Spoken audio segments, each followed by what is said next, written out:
하나님 아버지 은혜와 사랑을 감사합니다. 여러 상황, 여러 조건, 또 벌어지는 여러 일들 가운데서도 늘 하나님은 우리 하나님이심을 믿습니다. 어떤 경우나 한다 할지라도 주를 바라는 그 믿음, 그 마음에 흔들림이 없게 하시고 더욱 주를 향해 온전할 수 있도록 성령으로 우리를 이끌어 주시옵소서. 헌금을 드렸습니다. 11조 온전하게 하시고 감사가 풍성하게 하시고 또 구제, 선교, 기타의 인물들의 우리의 비전을 가지고 사명 안에 들여 우리의 보물을 하늘에 쌓아둘 수 있는 그런 거룩한 드림, 자원하는 마음, 기쁜 마음 있게 하여 주시옵소서. 이 시간도 말씀을 전하며 듣겠습니다. 말씀 안에서 오늘 나에게 주시는 주님의 음성, 또 오늘 나를 향해서 말씀하시는 주의 명령이 무엇인지를 다시 새기게 하시고 그 은혜, 그 감격에 더욱 풍성할 수 있도록 또 그렇게 살기를 힘쓸 수 있도록 저들을 도와 역사해 주시옵소서. 예수님의 이름으로 기도하옵나이다. 아멘. 예, 오늘 본문을 중심해서 기쁨은 순종으로 누리는 영광, 이라는 제목을 정했습니다. 제가 살면서 수많은 결혼식을 보고 또 주례도 하고 아이들도 결혼을 시켰지만 그 많은 결혼식 중에 아직도 기억이 생생하고 재밌었던 결혼식은 저희 막내 이모 신기대 선교사의 어머니의 결혼식입니다. 아마 제 기억으로는 제가 초등학교 2, 3학년쯤 때일 것 같습니다. 저희 애가집이 맨 마을 윗집에 살았는데 결혼 전 며칠 전부터 마을 사람들이 막 분주하게 왔다 갔다 하고 또 음식을 만들고 또 전날 저녁 저 마을 우리가 그 세터, 위 세터, 아래 세터 그랬는데 저 아래 세터부터 함을 맨 함제비들이 소리를 지르고 함 사세요 소리를 지르고 오징어를 이렇게 뒤집어 쓰고 먼저 넘어가 버렸네요.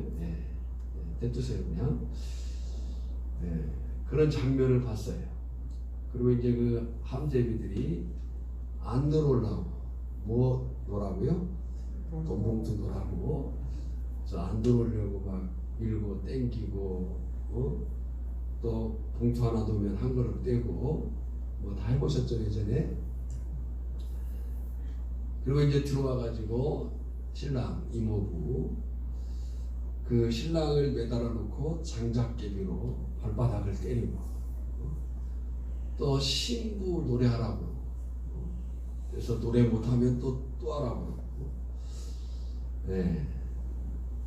그리고 이제 결혼식 날이 되면 온 마을 사람들이 다 모여가지고 구경을 마당에서 결혼식을 했으니까 그 당시에는 신혼여행이라는 것이 뭐 없었던 때니까 이제 신혼여행 대신 신랑이 신부 댁에서 한 며칠을 머문 것 같아요. 며칠을 머물고 이제 그 한 사나흘이 지나면 신랑 집으로 이제 갔었어요. 그때 저하고 제가 예삼촌을 따라서 갔습니다. 저희 집은 남원군 보절면인데 그 이모가 시집을 간 곳은 저 장수군, 진안군 장수면 장계리. 그때는 이 운봉제라고 하는 것을 넘어가야 되는 그 험한 길을 이제 넘어가지고 갔었어요. 그래서 이 가나 혼인잔치 얘기를 할 때마다 그 장면이 생각이 나고 추억이 되어요. 꽤 긴 결혼식이었고 즐겁고 그때만 해도 먹을 것이 그렇게 많지 않은 때니까 그때는 먹을 것도 많았고 사람들도 인심도 좋았고 그랬었어요. 우리가 오늘 본문을 보면 요한복음 1장에 보면 예수님의 제자들을 만났죠. 안드레, 베드로, 빌립, 나다나엘, 그리고 요한, 익명의 제자로 기록되어져 있는 요한. 그 제자들과 만나는 장면이 끝나고 예수님의 본격적인 사역이 시작되는 진행에 있어서 혼인잔치 이야기를 합니다. 근데 생각해보면 유대인들이 예수님을 누군가를 알기 위해서 파송한 레위인들이 있었죠. 1장 19절부터 여기까지 치면 7일이에요. 그 혼인잔치 이야기가 이제 시작이 됩니다.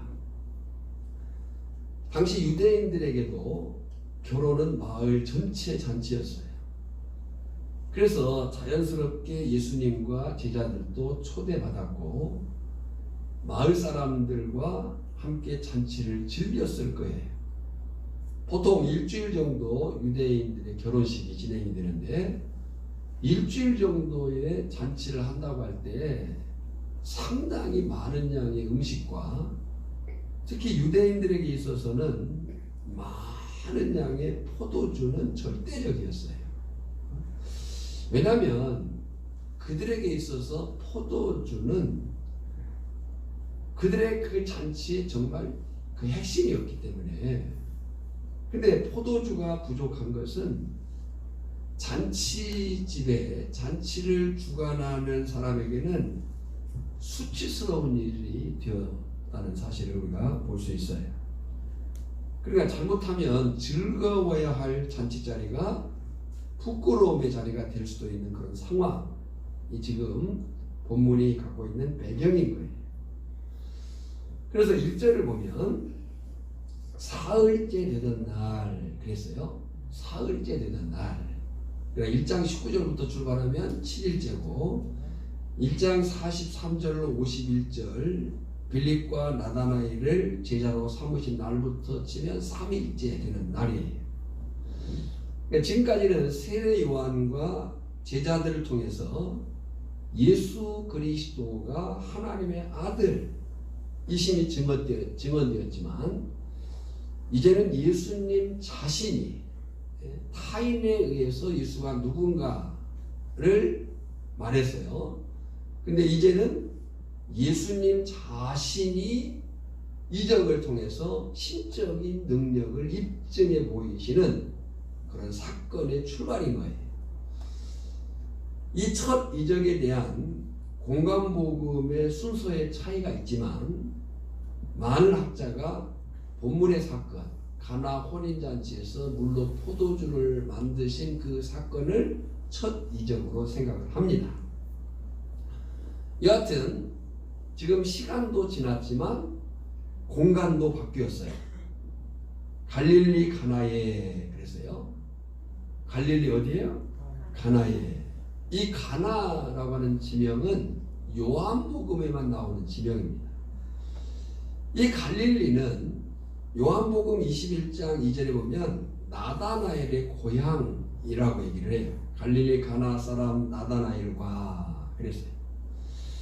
바로 그 가나에서 결혼식이 있었고 예수님의 어머니도 거기 계셨어요. 그러니까 예수님은 이미 거기에 계셨어요. 갈릴리 가나에 혼례가 있어 예수의 어머니도 거기 계시고 과거형으로 얘기했어요. 이미 계신 거예요.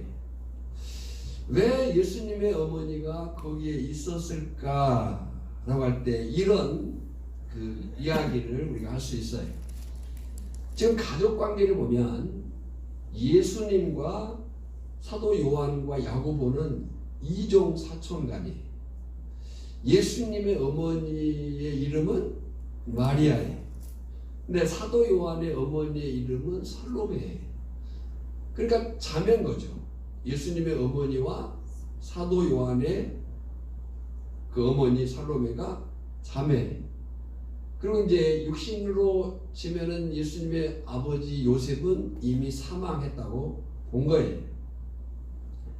그래서 엇간의 사람들은 이 결혼식이 사도 요한의 결혼식이 아닌가라는 이야기를 해요. 왜냐하면 사도 요한은 항상 요한복음도 마찬가지고 다른 데서도 자기 이름을 안 밝혀요. 예? 익명으로 쭉 얘기를 한단 말이죠.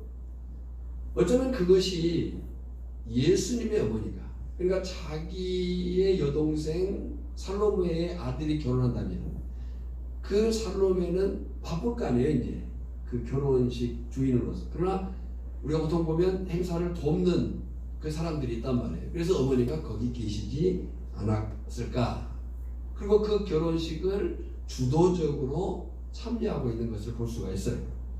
만약에 이 예수님의 어머니가 단지 손님이라면 음식이 떨어졌다 해도, 또 포도주가 떨어졌다 해도 그렇게까지 관여할 문제는 아니에요. 이제 그런 맥락에서 그런 성경을 살펴볼 수가 있는 거죠. 자, 어쨌든 그 잔치에 예수님과 제자들도 청함을 받았습니다.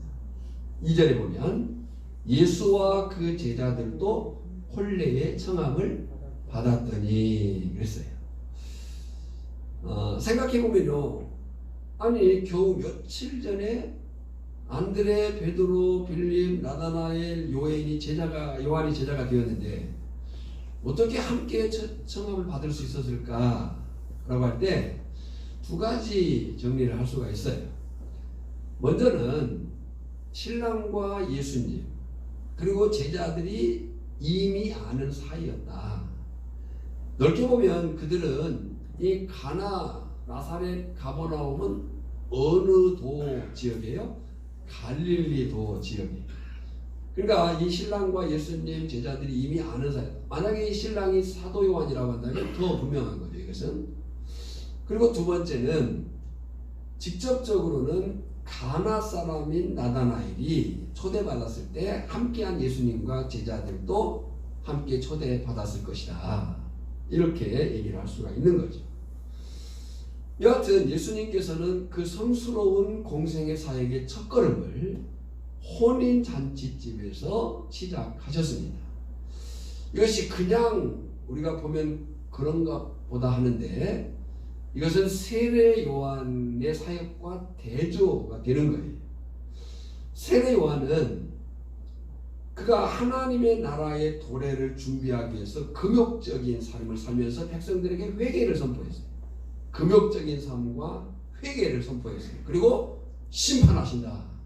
그런 얘기를 했어요. 그런데 반면에 예수님은 예수님 자신 스스로를 혼인집 신랑으로 비유하시고 온 백성과 함께 먹고 마시는 즐거운 하나님의 나라를 가지고 오셨다고 얘기를 하는 거예요. 그래서 예수님도 신랑이 함께 있을 때는 어떻게 하라고 그래요? 기뻐해라. 그러니까 세례 요한이 금욕적인 삶을 통해서 회개를 얘기하고 심판을 얘기해. 반면에 예수님은 자신이 혼인집 잔치의 신랑으로서 백성들과 함께 먹고 마시는 즐거운 하나님의 나라를 가지고 오신 하나님의 나라가 임하신. 그러니까 세례 요한이 심판하신다를 외친 반면에 예수님은 구원하신다를 외친 메시지가 다른 거죠. 자, 그렇게 이제 예수님이 함께한 그 혼인잔치집에 즐거워야 될 그 잔치집에 그것도 꼭 있어야 될 포도주가 떨어진 거예요. 3절에 보면 포도주가 떨어진지라 그랬어요. 이 포도주가 떨어진 문제는 유대인들의 그 잔치에 있어서는 당황스러운 문제를 넘어서 수치스러운 일이 된 거예요. 그때 예수의 어머니가 예수에게 이르되 저들에게 포도주가 없다 하니 그랬어요. 사실 의아한 장면이에요. 예수님은 거기에 초대받은 손님일 뿐이에요. 그런데 그 예수님에게 예수님의 어머니가 포도주가 떨어졌다고 얘기를 하는 거예요. 사실 이 포도주 떨어진 것을 누구에게 얘기해야 돼요? 주인이나 아니면 그 연회장, 그 연회를 주도하고 있는 연회장에게 할 말이에요. 근데 왜 이 예수님의 어머니는 예수님에게 포도주가 떨어졌다는 얘기를 했을까? 의아한 장면인데 이것은 단지 예수님의 어머니의 푸념이 아니에요.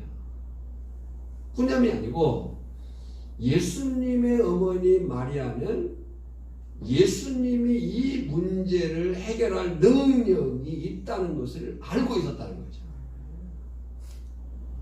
그러면 이 예수님의 어머니 마리아가 이 문제를 해결할 수 있는 능력을 예수님이 가지고 계시다는 것을 언제 어떻게 알았을까? 라고 했을 때 마리아는 예수님이 단순한 인간이 아니라 성령에 의해서 잉태된 메시아이심을 경험한 사람이에요. 그러죠? 성령의 잉태. 아니 누구도 아이고 뭔가가 있지라고 할 수밖에 없는 그 처녀의 잉태 아니에요. 아무리 가깝게 아니라 천하 없어도 그냥 아이가 생겼다고 볼 사람은 없는 거예요. 근데 그냥 아이가 생긴 사실을 부정할 수밖에 없는 사람이 누구예요? 마리아예요. 근데 그 마리아가 성령 잉태 사실을 받아들였단 말이에요. 그리고 이렇게까지 고백을 했었어요. 누가복음 1장 38절에 보면 주의 여종이오니, 개역성경에는 계집종이오니, 주의 여종이오니 말씀대로 내게 이루어지이다.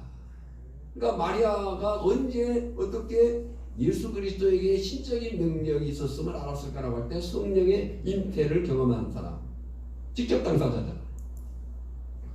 또 예수님이 세례 요한에게 세례를 받으실 때 일어난 성령이 임하신 사건을 들었을 거예요. 마태복음 3장 17절에 보면 하늘에서 소리가 있어 말씀하시되, 이 하늘은 단지 공중이 아닙니다.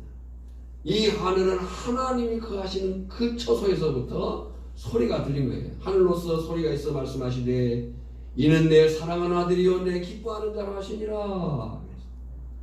여러분 기억하십시오. 예수님을 알아야 예수님의 능력을 믿습니다. 예수님을 알아야 예수님의 능력을 믿는 거예요. 그래서 성경은 공부해야 되는 책인 거예요. 한번 따라합시다. 성경은 공부해야 되는 책이다. 성경은 그냥 가지고 있어서만 되는 책이 아니에요. 이 가지고 있는 성경 자체가 이 책이 가지고 있는 그 자체가 능력이 아니고, 이 말씀 안에 들어있는 그 하나님의 말씀의 사실들을 우리가 알고 읽고 듣고 배우고 행할 때 그 말씀이 능력이 됩니다. 그래서 성경은 가지고 있으라고 준 게 아니라 공부해라고 준 거예요. 요즘 우리가 새벽에 레위기를 살피고 있어요. 레위기 제사제도, 그리고 제사장을 세우는 일, 그 제사를 드리는 행위들, 기타 여러 가지 상황들, 보통 복잡한 게 아니에요. 근데 그 일들을 제사장들이 알고 있어야 되고 백성들이 그렇게 했어야 되는 거예요.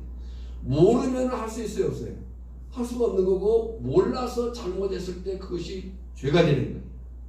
그러니까 하나님의 말씀은 아는 만큼 그 말씀의 능력을 경험하게 되는 줄 믿습니다. 성경은 뭐 하는 책이라고요? 공부하는 책. 자, 그렇게 이 마리아가 예수 그리스도에게 있는 신적인 능력, 성령의 잉태, 성령이 임하신 그 사건을 경험한 거죠. 그가 예수님을 알기 때문에 예수님의 능력을 의지한 거예요. 그런데 오늘 본문을 보면 예수님의 반응은 달랐어요. 4절에 보면 여자여 그랬어요. 여자여라는 말이 귀나이라는 말인데, 우리 감정으로 보면 무례해 보여요. 아니 어머니가 어떻게 여자여 이렇게 말할 수 있느냐, 그건 우리 감정이고요. 이 귀나이 여자여라는 말은 당시 문화로 보면 공손하게 친근하게 왕이 왕후를 부를 때 부르는 그런 호칭이에요. 그러니까 있을 수 있는 부름이에요. 여자여. 문제는 그 다음 말씀이에요. 그 다음 말씀이 뭐냐면 나와 무슨 상관이 있나이까 그랬어요. 나와 무슨 상관이 있나이까. 여기서 이제 공부를 좀 해보면요, 나와 무슨 상관이 있나이까 라고 하는 말이 성경에 어떻게 쓰였느냐, 이 말은 단지 거리감 정도가 아니고 분노와 멸시를 담은 적대적인 상황에서 쓰여졌다는 거예요. 성경에. 마태복음 8장 29절에 보면 예수님이 가다라 지방을 지나실 때 무덤 사이에서 귀신 들린 두 사람이 소리를 지릅니다. 그 소리를 지르는 것이 뭐냐면, 이에 그들이 소리질러 이르되 하나님의 아들이여 우리가 당신과 무슨 상관이 있나이까. 때가 이르기 전에 우리를 괴롭게 하려고 여기 오셨나이까.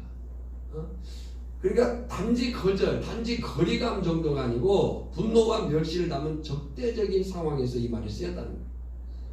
또 마가복음 1장 24절에 보면 회당에 더러운 귀신 들린 사람이 소리를 질러요. 나사렛 예수여, 우리가 당신과 무슨 상관이 있나이까? 우리를 멸하러 왔나이까? 그러나 지금 여기 무슨 상관이 있나이까? 라는 말은 단지 거리감이 아니고 적대감이에요. 그러면 예수님이 왜 그렇게 하셨을까? 라고 할 때 이 사건, 이제 앞으로 되어질 이 사건이 단지 마리아의 요청에 의한 기적이 아니라는 거예요. 어머니의 인정상의 요구 때문에 된 일이 아니라 하나님의 뜻을 나타내는 표적, 사인이어야 되기 때문에 예수님이 이렇게 말씀을 하신 거예요. 그래서 그 다음 말씀이 뭐냐면 예수님이 때를 말씀하세요. 내 때가 아직 이르지 아니하였나이다. 뭐가 이르지 않았어요? 내 때가 아직 이르지 아니하였나이다. 이 때는 호라란 단어인데 특별히 정한 시간을 나타내는 말이에요. 때. 이 때를 성경은 여러 가지를 얘기하지만 대표적으로 첫째는 예수님의 순환의 때. 순환의 때. 그때가 아직 이르지 않았다. 두 번째는 미래적으로 종말론적으로 그리스도의 재림이 있을 정해진 그 시간을 가리킬 때 그 때를 얘기하고 있어요. 그러나 예수님이 그 때를 아직 이르지 않았다라고 말씀을 한 거예요. 왜냐하면 이 사건이 단지 어머니와의 관계 속에서, 어머니와의 인정 관계 속에서 되어진 일이라고 한다면 성경의 목적이 아니에요.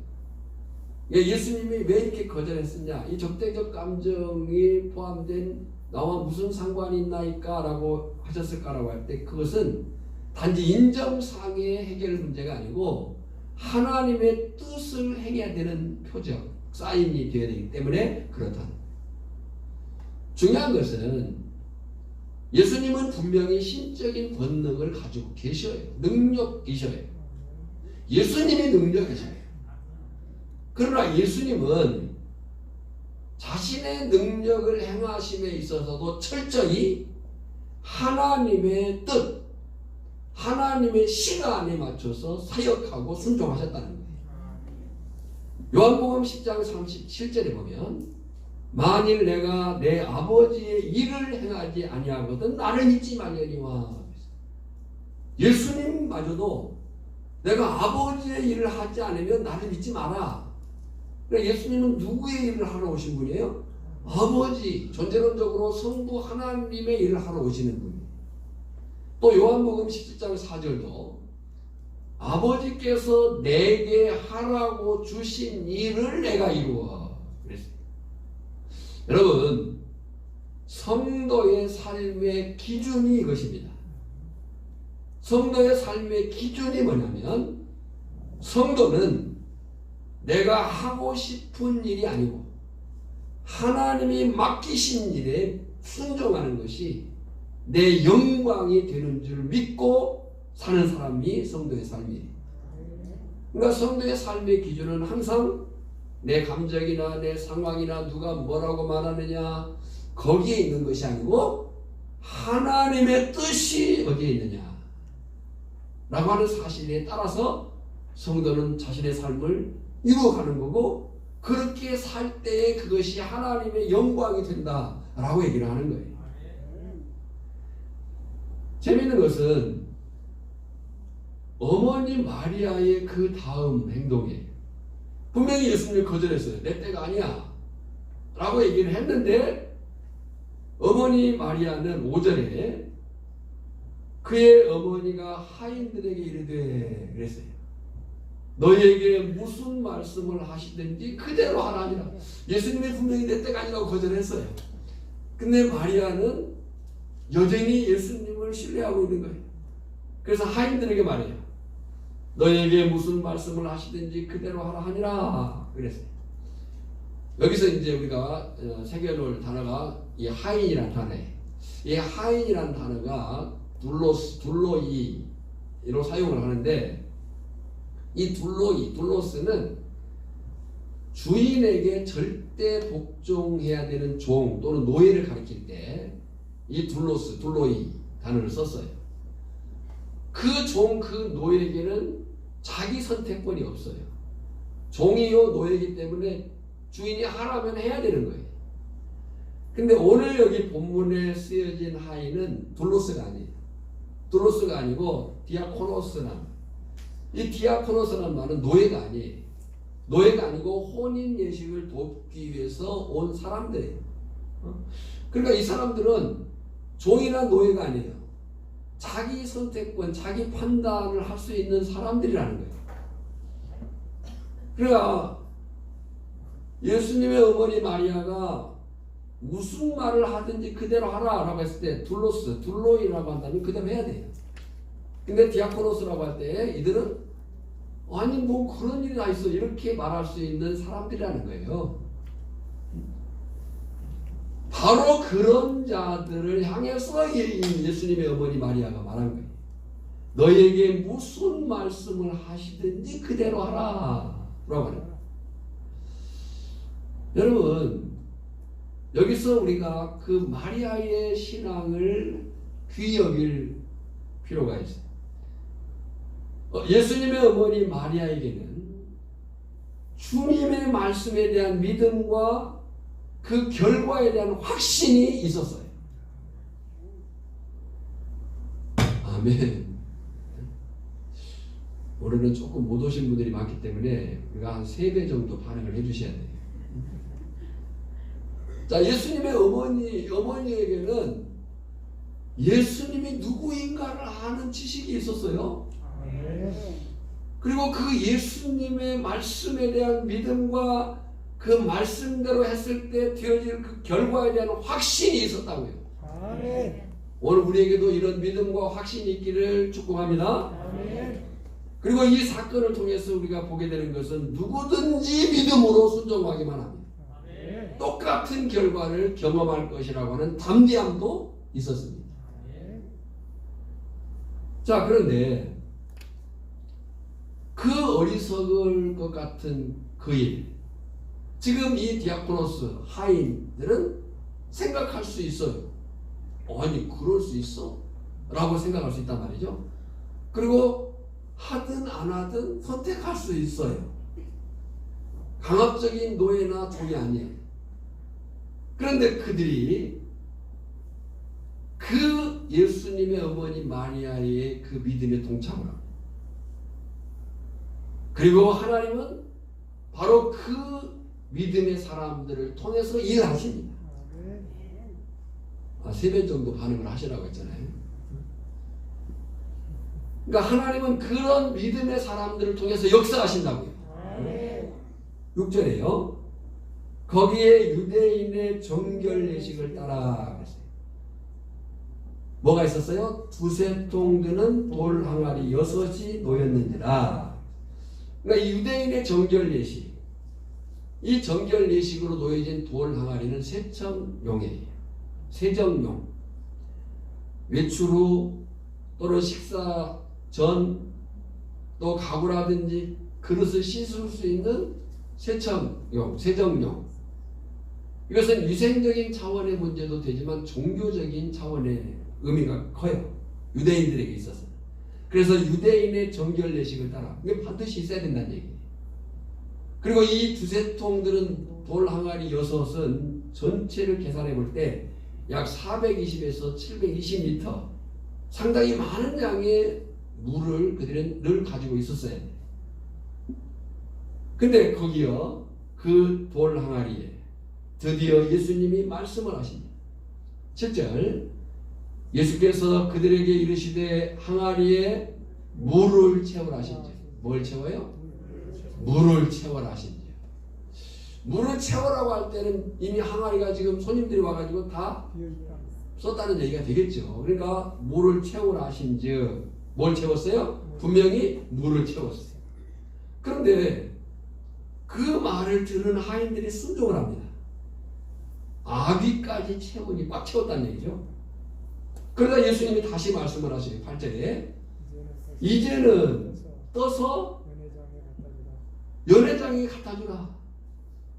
여러분 이것은요 말도 안 되는 얘기예요. 사실 지금 돌 항아리에다가 뭘 넣었어요? 물을 넣었어요? 뭘 갖다 줘야 되는데요? 포도주를 갖다 줘야 되는데 물을 넣었단 말이에요. 근데 갖다 주래. 그 중간에 어떤 작업이 있어요? 없어요? 없어요. 뭘 탔다든지 넣었다든지 어떤 행동을 했다든지. 근데 이 사건이 모세가 바로 앞에 처음 섰을 때 하나님께서 손을 품에 넣어라, 품에 빼라, 또 지팡이를 던져라, 다시 잡으라 했을 때 손을 넣었을 때 나병이 걸리고 다시 나았네. 지팡이가 뱀이 되고 다시 지팡이가 되네. 여러분요, 그 생명의 전환이라는 것은 있을 수가 없는 일입니다. 그 일은 누구만 할 수 있는 일이에요? 하나님만이 하실 수 있는 거예요. 어? 지금 그 일인 거예요. 물을 넣었어요, 분명히. 그리고 어떤 중간에 어떤 작업도 없어요. 행동도 없어요. 그런데 말씀하시는 거예요. 이제는 떠서 연회장에 갖다 주라 하신 거예요. 그런데 참 대단한 것은 그들이 순종을 해요. 순종하는 자에게 하나님의 역사를 경험하는 축복이 있음을 믿습니다. 어떻게 했어요? 갖다 주었더니. 그러니까 이것은 생각해보면 웃기는 일 정도가 아니라 불가능한 일인 거예요. 그런데 그 불가능한 일을 하신 분이라면 있을 수 없는 일을 어떤 작용이나 작업도 없이 하실 수 있는 분이라면 그분은 창조주 하나님이신 거예요. 그 확인을 연회장이 합니다. 연회장의 입에서 9절로 10절에 보면 이렇게 말씀해요. 연회장은 물로 된 포도주를 맛보고도, 거기 물로 된 포도주에다 밑줄을 그으시고, 연회장은 물로 된 포도주를 맛보고도 어디서 났는지 알지 못하되 물떠온 하인들은 알더라. 여러분 이것이 믿음으로 순종한 사람이 하나님을 경험한 사건입니다. 누가 하나님을 경험해요? 믿음으로 순종한 사람. 아니 믿음으로 순종해야 하나님의 역사를 경험하는 거예요. 자, 그렇게 연회장이 물로 된 포도주를 맛봤어요. 그리고 연회장이 신랑을 불러 말하되 사람마다 먼저 좋은 포도주를 내고 취한 후에 낮은 것을 내거늘 그대는 지금까지 좋은 포도주를 주었도다 아니라. 그러니까 지금 저들은 연회장이 물을 마신 거예요? 포도주를 마신 거예요? 포도주를 마신 거예요. 여기서 퀴즈를 하나 내겠습니다. 제가 이 말씀을 볼 때마다 아니면 이번 주간에 준비하면서 그러면 물이 언제 포도주로 바뀌었을까? 1번 하인들이 항아리에 물을 부었을 때. 그러면 하인들은 그렇게 놀라지 않았을 거예요. 물을 붓더니 포도주로 막 변해. 두 번째는 그 물이 항아리 바닥에 떨어졌을 때. 그리고 세 번째는 그 물을 떴을 때. 떴을 때라고 하면은 하인들은 이미 포도주로 된 걸 알 것이고, 또 연회장은 뭘 받은 거예요? 물을 받은 거예요? 포도주를 받은 거예요? 포도주를 받았겠죠. 그러면 이것이 안 되는 거잖아요. 그래서 이제 언제 물이 포도주로 바뀌었을까라고 할 때 연회장이 포도주를 마실 때. 그래서 아까 물로 된 포도주를 밑줄을 그으라고 했는데, 이 말이 루터의 견해에 의하면 이 물로 된 포도주는 물이었던 포도주로 이해를 해라.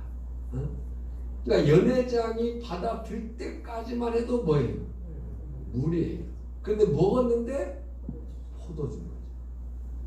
이것은 오병이어의 사건에서도 우리가 참 생각해 볼 수 있는 문제예요. 분명히 떡 5개, 물고기 2마리, 그걸 나눠줬어요, 제자들이. 근데 그 나눠진데 이게 한없이 나와. 그리고 남아. 언제 그렇게 됐을까? 라고 할 때, 들고 갈 때라면 이들은 이미 기적이 아니에요. 많은 걸 가졌으니까. 말씀에 순종함은 마지막 순간까지 순종할 때, 그 역사, 그 경험이 우리에게 주어지는 줄 믿습니다. 자, 여기서 조금 뒤집어 보면 우리는 연초 3주간의 서론 설교를 하면서 요한복음 1장은 서론, 증언들이고 2장부터 12장까지는 표적, 그래서 표적의 책이라 7가지 표적을 얘기합니다. 그랬어요. 그리고 이 표적은 사인이에요. 사인 자체가 중요하지만 더 중요한 것은 그 사인을 누가 했느냐는 거예요. 무슨 말씀인지 알겠죠? 이 표적은 사인이에요. 근데 그 사인만 보면 안 되는 거예요. 예수님이 그러면 앞으로도 계속 물로 포도주 만드셔서 들었을까요? 사실 생각해보면요, 물은 매일 먹어야 되지만, 안 먹으면 죽지만, 포도주는요, 가끔 먹거나 안 먹어도 살아요. 뭐가 더 중요해요? 사실 물이 더 중요한 거예요. 그러니까 예수님이 그 다음 물을 계속 포도주로 만들거나 무리를 걸어다니면서 하신 분은 아니에요. 이건 표적이죠. 쌓이는 거죠. 그 사인을 통해서 그 사인을 하신 분이 누구냐를 지금 말하고 있는 거예요.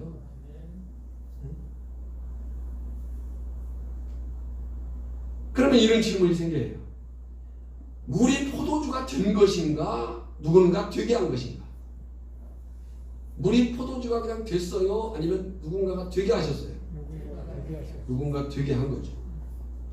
제가 궁금해가지고 유튜브를 검색해 봤어요. 물이 포도주가 되는. 그랬더니 또 희한하게 유튜브로 또 그런 게 있어요. 그래가지고 누군지는 끝까지는 안 봤는데 말도 안 되는 어떤 얘기를 하고 있더라고요. 물통에다 물을 넣고 뭐 몇 시간을 기도를 하면 이 물이 포도주가 된다는 그런 한번 검색해봐요. 그런 게 있어요. 그러니까 물이 포도주가 된 게 아니에요. 물을 여기 지금 누가 오늘 신금옥 집사님 안 오셔가지고 사모님 또 왔습니다. 네, 맹물을 갖다 놨어. 이 물을 얼마쯤 둬야 포도주가 될까요? 될 리가 없어요. 그러니까 누군가가 되게 한 거죠.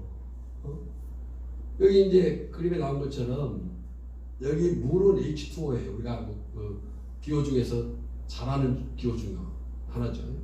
근데 포도주는 달라요. C2H6O예요. 그러니까 전혀 질이 다른 거예요. 전혀 질이 다른.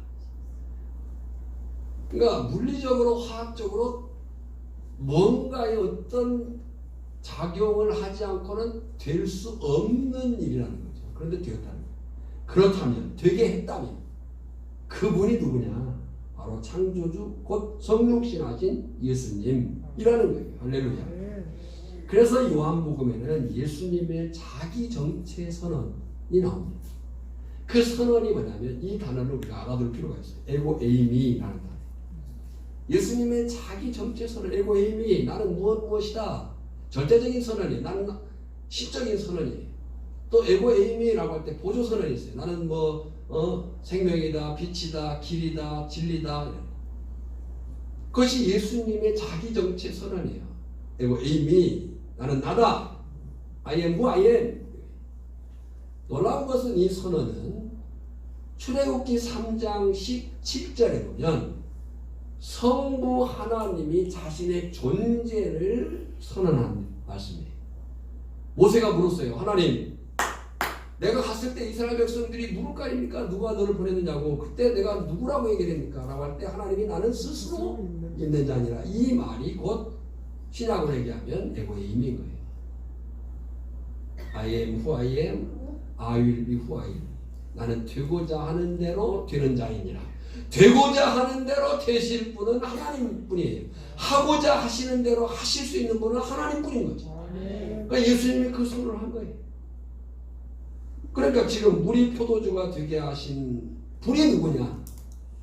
그분이 곧 나타나신 제2위 성자 하나님 곧 예수님이라고 하는 사실을 이 사건을 통해서 선포하고 있는 거예요. 요한복음 1장 1절입니다. 태초에 말씀이 계시니라. 이 말씀이 하나님과 함께 계셨으니 이 말씀은 곧 하나님이시니라. 요한복음 1장 14절 말씀이 육신에 우리 가운데 가시며 우리가 그 영광을 보니 아버지의 독생자의 영광이 은혜와 진리가 충만하더라. 그래서 이 포도주, 물이 포도주가 되는 표적의 주인공은 신랑이 아닙니다. 오늘 이 본문의 사건의 주인공은 신랑이 아니에요. 이 오늘 본문의 이 가나 혼인잔치의 주인공은 예수님인 거예요. 그래서 11절에 예수께서 이 첫 표적을 갈릴리 가나에서 행하여 그의 영광을 나타내시며 그의 제자들이 그를 믿으니라. 할렐루야. 뭘 나타냈어요? 그의 영광을 나타내시며 그의 영광을 보니 아버지의 독생자요 영광이요 영광 은혜와 진리가 충만하다. 그 영광을 나타내시매, 그러니까 그의 영광을 나타내시매 이 말은 예수님이 에고임이 나다 라고 하는 신적인 선언을 한 거예요. 내가 곧 하나님이다 하는 거죠. 저는 이 말씀을 준비하고 묵상하면서 이런 의문과 정리를 했습니다. 먼저는 의문이에요. 그러면 이 기적을 체험한 하인들, 연회장, 잔치 참석자들은 안 믿었을까? 라는 거예요. 성경에 믿었다는 말이 안 나온단 말이에요. 거기에 많은 참여자들이 있었어요. 하인들이 있었어요. 연회장이 있었어요. 하인들은 직접 그 놀라운 일을 경험했어요. 그래서 성경이 그에 대해서 침묵합니다. 왜 그럴까? 라고 할 때 성경의 주된 관심이 아니라는 거죠. 그래서 정리를 했어요. 정리 첫 번째는 뭐냐면 예수님의 사역은 항상 약속과 목적을 향해 있다. 그러니까 예수님의 사역은 그냥 하신 사역이 아니고 하나님의 약속을 따라서 목적을 향해 사역하셨다. 때문에 이 표적은 이제 예수님을 막 따르기로 한 제자들을 세우는데 그 목적이 있었던 거예요. 그래서 성경이 누가 믿었다고 얘기해요? 제자들이 믿으니라. 어쩌면 그 목적을 향해서 예수님이 가실 때에 있어서 요한복음 1장 50절에 이런 약속을 했거든요. 이보다 더 큰 일을 보리라. 그러니까 이보다 더 큰 일을 보는 첫걸음을 뗀 거예요. 여러분 예수를 믿으면 큰 일을 보게 됩니다. 그 친 큰 일을 보는 첫걸음. 제자들을 세우는 일이 있어요. 두 번째 정리는 포도주가 기쁨이 아니라 예수 안에 있는 것이 기쁨이다. 포도주의 기쁨이 영원한 것이 아니라 예수 안에 있는 기쁨이 영원하다 라고 하는 사실입니다. 분명히 포도주로 인한 기쁨이 있어서 연회장이 불렀어요. 신앙을 불렀어요. 소리를 질렀어요. 외치다. 그래서 그 축제의 혼인잔치에 정말 이 포도주가 떨어져가지고 낙심하고 지금 그런 분위기가 처졌던 분위기가 다시 되살아났습니다. 잔치가 정말 성황리에 진행된 거죠. 그러나 그것은 잠시일 뿐이에요. 오늘 전하실 분이 가질 기쁨은 포도주로 인한 기쁨이 아니고 예수님으로 인한 기쁨이어야 될 줄 믿습니다. 세 번째는 표적, 이적, 기적을 보았다고 다 믿는 것은 아니다. 오히려 어떤 사람에게는 표적이 믿음의 걸림돌이 될 수도 있다. 그래서 더 중요한 것은 성경이 말하는, 기독교가 말하는 믿음은 보기 때문에 믿는 것이 아니라 믿기 때문에 보는 것이다. 예수님이 도마에게 하신 말씀이에요. 요한복음 20장 29절에 보면 예수께서 이르시되 너는 나를 본고로 믿느냐 보지 못하고 믿는 자들은 복되도다 하시니라. 히브리서 11장 1절로 3절에 믿음은 바라는 것들의 실상이요 보이지 않는 것들의 증거니 선진들이 이로써 증거를 얻었느니라. 같이 읽습니다. 믿음으로 모든 세계가 하나님의 말씀으로 지어진 줄 우리가 아나니 보이는 것은 나타난 것으로 말미암아 된 것이 아니니라. 그러니까 성경이 말하는, 기독교가 말하는 믿음이라는 것이 뭐냐라고 할 때 보기 때문에 믿는 것이 아니라 믿기 때문에 보고 그 믿음을 가지고 순종할 때에 더 큰 일을 보게 된다. 이제 예수님이 첫 번째 유월절을 기다리시면서 머물기에 어머니와 형제들 제자들과 함께 가버나움으로 가십니다. 12절이죠. 같이 읽겠습니다. 그 후에 예수께서 그 어머니와 형제들과 제자들과 함께 가버나움으로 내려가셨으나 거기에 여러 날 계시지는 아니하시니라.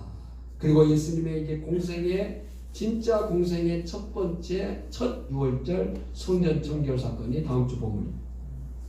여러분, 진짜로 그리고 영원한 영광이 누구에게 있는가? 에이미이신 예수님에게 있음을 믿습니다. 누가 그 영광이신 주님을 경험했고 경험할 수 있는가? 말씀에 대한 확신과 담대함으로 순종하는 사람들입니다. 누가 주님의 영광에 동참할 수 있느냐? 주님의 영광을 경험할 수 있느냐? 하나님의 말씀에 대한 확신, 그 말씀에 대한 담대함으로 믿음으로 순종하는 사람들. 바라기는 오늘 저나 여러분 우리 오천교회 공동체가 그런 사람, 그런 교회이기를 주님의 이름으로 축복합니다. 하나님 아버지 은혜와 사랑을 감사합니다. 오늘 이 가나 혼인잔치에서의 이 물이 포도주가 된 사건, 그 물이 포도주가 자동으로 된 것이 아니라 창조주이신 성부, 성자 예수 그리스도의 그 능력으로 되어진 줄 믿습니다. 그 하나님이신 예수 안에서 우리가 기쁨을 누리게 하시고 그 영원한 감격 속에서 더 큰 일을 볼 수 있는 말씀에 대한 확신과 믿음에 대한 담대함으로 순종하는 삶이 저들에게 있게 하여 주시옵소서. 예수님의 이름으로 기도하옵나이다.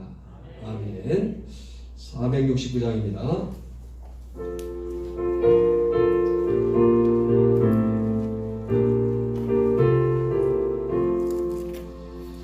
내 주 하나님 주만 따라가게 하소서. 어떠한 역경과 괴로운 일도 내 앞길을 가로막아도 물리치고 가게 하소서. 환난 꿈과 슬픔 모두 이겨내고서 나 언제나 이 길로만 가게 하소서. 내 주 예수님 바른 길을 비춰주소서. 무서운 유혹과 시험이 와서 내 앞길을 어디 덮여도 찬송하며 가게 하소서. 할렐루야 기뻐하고 감사하면서 나 언제나 이 길로만 가게 하소서. 나의 성령님 순종의 길 인도하소서. 한없이 놀랍고 크신 사랑이 내 앞길을 인도하시니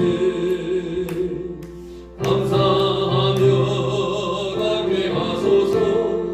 제호의 길 승리의 길 주 만나는 길 나 언제나 이 길로만 가게 하소서. 나의 성령님 순종의 길 나의 성령님 순종의 길 인도하소서. 한없이 놀랍고 크신 사랑이 내 앞길을 인도하시니 감사하며 가게 하소서. 제호의 길 승리의 길 그 만나는 길 나 언제나 이 길로만 가게 하소서. 아멘. 지금은 우리를 구원하신 예수 그리스도의 은혜와 성부 하나님의 크신 사랑과 성령의 능력 주심과 깨닫게 하심과 우리의 삶을 인도하시는 역사가 오늘 말씀에 대한 확신과 또 믿음으로의 담대한 순종으로 주님을 경험하고 하나님의 영광을 나타내고자 하는 사랑하는 성도들의 심령 위에 가정과 산업 위에 이제로부터 영원까지 항상 함께 있을지어다. 아멘.